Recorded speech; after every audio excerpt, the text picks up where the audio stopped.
Entering play on May 6th, the Chicago White Sox own a record of 8-26, 8 wins to 26 losses. That's good for a winning percentage of 23.5%, meaning they are on pace for approximately 38 wins, which would be the worst season since 1935. It probably won't end that poorly, but the fact that this is their pace through a month of play is kind of ridiculous, and that's why I wanted to make this video in the first place. So, what has made this version of the White Sox so terrible? The answer is seemingly an endless number of things, but I'll try to highlight a few areas and a few certain players that are noticeably lacking. They've been shut out in 9 of their first 34 games, a percentage of 26.5. A lot of teams won't be shut out that many times through a whole 162 game schedule, but the White Sox have managed it on May 3rd. Their 100 runs scored this season is last in Major League Baseball, and it's not particularly close. In a game where home runs are increasingly important every year, the White Sox have hit just 23 all season, tied for last place in the whole league, and by far last in the American League. Due to this, their slugging percentage is a dreadful 325, close to 100 points below the league average. For some perspective, the Dodgers and the Orioles led baseball with a team slugging percentage of 451 this season.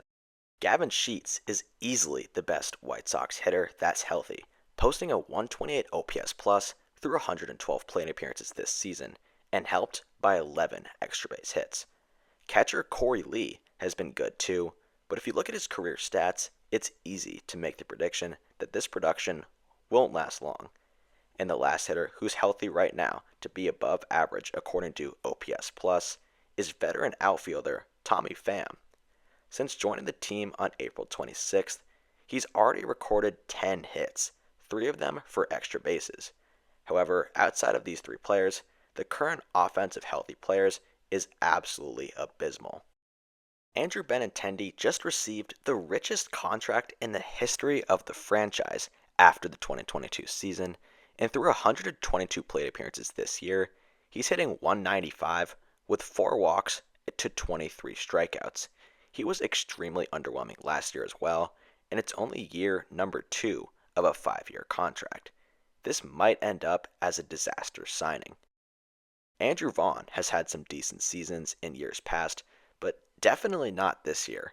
He leads the team in plate appearances with 125 and still has yet to hit a home run. In his career, he averages a home run about once every 30 at-bats, so maybe things will turn around soon for him. The starting pitching rotation might just be even worse. Their number 1 starter and quote-unquote ace is Erick Fedde, who's been watchable so far this season in 7 starts and 39 innings. But when your best pitcher is Erick Fedde, things probably aren't looking too good. And in the case of the White Sox, they really aren't. Mike Soroka is their number 3 starter, and contrary to Fedde through 7 starts, he's been terrible. His whip of 1.62 is actually one of the worst marks for starters in the entire league, and his walks per 9 is actually somehow higher than his strikeouts per 9, something that I thought was impossible.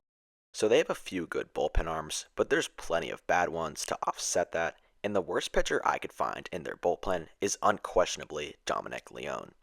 In 14 and 2/3 innings to start this year, the 32-year-old is pitching to an ERA of 6.75.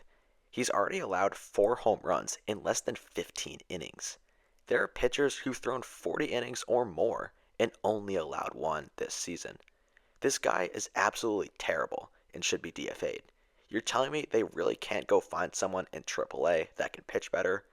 This actually goes for a lot of their other pitchers as well, and hitters for that matter. Really their entire team.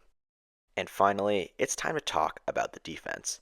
They've already accumulated negative 26 defensive runs saved as a team. Benintendi is a big contributor in this area as well as hitting, as he already has negative 5 defensive runs saved and is on pace for negative 27 when you adjust it to a 162 game schedule. They stand alone when it comes to run prevention, and not in a good way. Another stat, such as outs above average, isn't doing them any favors either.